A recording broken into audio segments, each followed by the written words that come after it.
Hey everyone, welcome back. In this video, I'll be showing you guys how to fix Spotify not working step by step. First, check your internet connection and make sure that you're connected to a stable Wi-Fi network or mobile data, as Spotify requires an active connection. Then swipe up from the bottom of your screen, look for Spotify, swipe it away, completely closing it, wait for a few hours and then reopen it.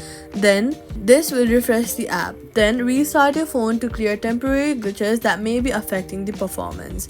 Then head over to your App Store or your Play Store, search for Spotify, and make sure that the app is updated to the latest version from the Play Store or App Store.